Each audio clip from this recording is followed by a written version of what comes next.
ഞാൻ മുമ്പ് ഇവിടെ വായിച്ചിട്ടുണ്ട്, നിങ്ങൾ റോഡിലൂടെ നടന്ന് ഒരു കടയിൽ പോയി സാധനം വാങ്ങിയിട്ട് തിരിച്ച് വീട്ടിൽ വരുമ്പോൾ ഉണ്ടാകാൻ സാധ്യതയുള്ള അപകടത്തിൻ്റെ എത്രയോ ഇതിൽ 1% പോലും അപകടമില്ല ഒരു വിമാനത്തിൽ നിങ്ങൾ കയറി ഇന്ന സ്ഥലങ്ങളിലേക്ക് പോയി തിരിച്ചു വരുമ്പോൾ. അത്രയ്ക്ക് സുരക്ഷിതമാണ് വിമാനയാത്ര എന്നുള്ളതാണ് പൊതുവെ എല്ലാ ആളുകളും പറയുക. പക്ഷേ ഇതിൻ്റെ ഒരു സാങ്കേതികത്വമൊക്കെ നോക്കുമ്പോൾ സാധാരണക്കാരായ ആളുകൾക്ക് അതിനകത്തൊക്കെ ഒരു ഭയമൊക്കെ തോന്നും എന്ന് ഇരുന്നാൽ പോലും ഞാൻ ചോദിക്കുന്നത്, ഇത്രയും 30 വർഷത്തിലധികമായി എയർ ട്രാഫിക് കൺട്രോളർ മേഖലയിൽ ഏവിയേഷൻ ഒരു വിദഗ്ധനായിട്ടുള്ള ഒരാളെന്നുള്ള നിലയിൽ നമ്മൾ എന്തൊക്കെയായിരിക്കണം ഇപ്പോഴത്തെ ഒരു പ്രശ്നങ്ങൾ അതിനെ ഓവർകം ചെയ്യാൻ, അല്ലെങ്കിൽ നമ്മുടെ ഇപ്പോഴത്തെ ഒരു കൺസേൺ ഒക്കെ ഓവർകം ചെയ്യാൻ നമ്മൾ എന്തൊക്കെ കാര്യങ്ങളായിരിക്കണം ചെയ്യേണ്ടിയിരിക്കുന്നത്?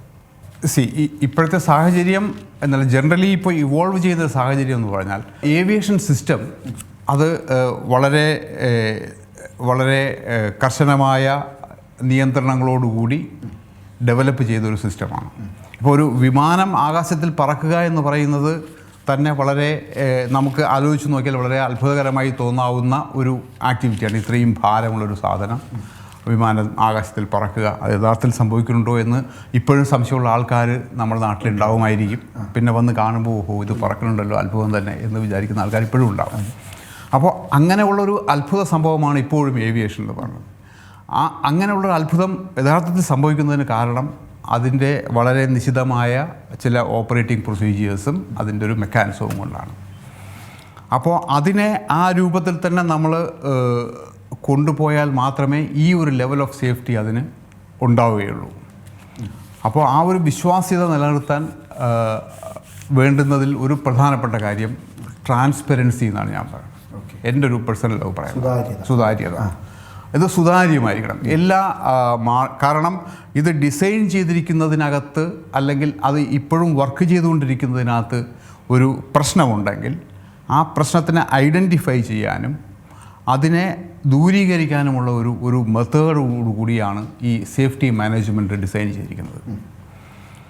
സേഫ്റ്റി മാനേജ്മെൻറ്റ് ആദ്യകാലങ്ങളിൽ കണ്ടിരുന്ന പ്രശ്നങ്ങൾ എന്ന് പറഞ്ഞാൽ എയർക്രാഫ്റ്റിൻ്റെ മെക്കാനിക്കൽ ഫെയിലുവേഴ്സ് ആയിരുന്നു. 1950 കാലങ്ങളിൽ 30 വിമാനം ടേക്ക് ഓഫ് ചെയ്യുമെങ്കിൽ 1-2 എഞ്ചിൻ തകരാറോ എഞ്ചിൻ തീ പിടിക്കുക അങ്ങനെയൊക്കെയുള്ള സംഭവങ്ങൾ ഉണ്ടായിക്കൊണ്ടിരിക്കുമായിരുന്നു. അത് ഒരു 1950-60 ആയപ്പോൾ ജെറ്റ് എഞ്ചിനൊക്കെ വന്നു കഴിഞ്ഞപ്പോൾ വളരെ സ്റ്റേബിളായിട്ട് മാറി. അപ്പോൾ അങ്ങനെ അതിൻ്റെ എഞ്ചിൻ ഫെയിലിയർ അങ്ങനെ റിലേറ്റഡ് ആയിട്ടുള്ള ഇഷ്യൂസ് എല്ലാം കുറഞ്ഞു വരാൻ തുടങ്ങി. പിന്നീട് വന്ന ചില ഇഷ്യൂസാണ്. അപ്പോൾ മോഡേണൈസേഷനും പിന്നെ കമ്പ്യൂട്ടറൈസേഷനും ഇൻ്റർഫേസസ് ബെറ്ററായി, മറ്റതെല്ലാം മെക്കാനിക്കൽ ഇൻ്റർഫേസസ് ആയിരുന്നു. അപ്പോൾ ഇൻ്റർഫേസസിൻ്റെ ഇഷ്യൂസ് വന്നപ്പോഴത്തേക്ക് ഹ്യൂമൻ ഫാക്ടേഴ്സും കൂടെ ഒരു ഇഷ്യൂ ആവാൻ തുടങ്ങി. ഹ്യൂമൻ മെഷീൻ ഇൻറ്ററാക്ഷൻ, അതിലുള്ള ഫെയിലിയേഴ്സ്, അത് അണ്ടർസ്റ്റാൻഡിങ്ങിലുള്ള ഇപ്പോൾ നമ്മുടെ ഒരു എയർബസ് E-20 ആദ്യം നമ്മൾ ഇന്ത്യയിൽ വാങ്ങിക്കുമ്പോൾ ബാംഗ്ലൂർ വെച്ചിട്ടൊരു ക്രാഷൊക്കെ ഉണ്ടായിട്ടുണ്ട്. അതൊക്കെ ഒരു ഹ്യൂമൻ ഫാക്ടേഴ്സുമായി റിലേറ്റഡ് ഒരു ആക്സിഡൻറ്റ് കൂടെ ആയിരുന്നു. അപ്പോൾ അങ്ങനെയുള്ള ഇഷ്യൂസായി 1980-കളിൽ ഉള്ള ഇഷ്യൂസ്. പിന്നെ അത് അങ്ങനെ മാറി ഇപ്പോൾ ഒരു ടോട്ടൽ സിസ്റ്റം ഒരു അപ്രോച്ചാണുള്ളത്.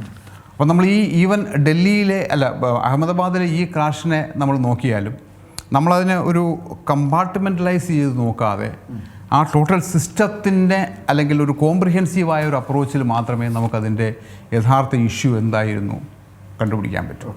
ഈ ടോട്ടൽ സിസ്റ്റം റിലേറ്റഡ് ഇഷ്യൂസ് വരുന്നതിന് മുമ്പ് നമ്മൾ നോക്കിയിരുന്നത് സിസ്റ്റമിക് ഇഷ്യൂസാണ്. ഓർഗനൈസേഷണൽ ഇൻഡ്യൂസ്ഡ് ആക്സിഡൻറ്റുകൾ, ഓർഗനൈസേഷൻ ഇപ്പോൾ 50 എംപ്ലോയീസ് വേണം, 40 പേരെ മാത്രമേ പ്രൊവൈഡ് ചെയ്തുള്ളൂ. അങ്ങനെയൊക്കെയുള്ള ചില organisational decisions started reflecting on the safety of the operation. അപ്പോൾ അതും കുറേയൊക്കെ മാറി ഇപ്പോൾ നമ്മൾ ഇനിയിപ്പോൾ അതിൻ്റെ ടോട്ടൽ സിസ്റ്റത്തിലേക്ക് അല്ലെങ്കിൽ ടോട്ടൽ സിസ്റ്റം റിലേറ്റഡ് ആയിട്ടുള്ള ഒരു സേഫ്റ്റി മാനേജ്മെൻറ്റാണ് ഇപ്പോൾ നമ്മൾ ഫോളോ ചെയ്യുന്നത്. അപ്പോൾ അതുപോലെ ഇതിൻ്റെയും ഇങ്ങനെയുള്ള ഇഷ്യൂസിന് നമ്മൾ കോംപ്രിഹെൻസീവായിട്ട് നോക്കുകയും എന്നിട്ട് അതിൽ നിന്ന് എന്തൊക്കെയാണ് പഠിക്കേണ്ടതെന്ന് വെച്ച് പഠിച്ചിട്ട് നമ്മൾ അത് മുഴുവൻ സ്ഥലത്തും ഇംപ്ലിമെൻറ്റ് ചെയ്യുകയുമാണ് ചെയ്യുന്നത്. ഇപ്പോൾ ഒരു കാലത്ത് ഒരു ഇഷ്യൂ ഐഡൻറ്റിഫൈ ചെയ്താൽ ആ ഇഷ്യൂവിനെ എല്ലാ സ്റ്റേറ്റുകളിലും ഉള്ള ഏവിയേഷൻ ആക്ടിവിറ്റിയിലേക്ക് അവർ ഇംപ്ലിമെൻറ്റ് ചെയ്യാൻ ശ്രമിക്കും.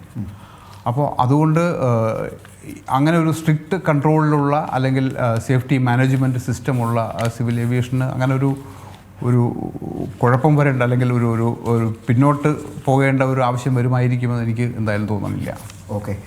ഏറ്റവും പുതിയ വാർത്തകളും വിശേഷങ്ങളും വിരൽ തുമ്പിലറിയാൻ സീ മലയാളം ന്യൂസ് എല്ലാ ഡിജിറ്റൽ പ്ലാറ്റ്ഫോമുകളിലും ലഭ്യം.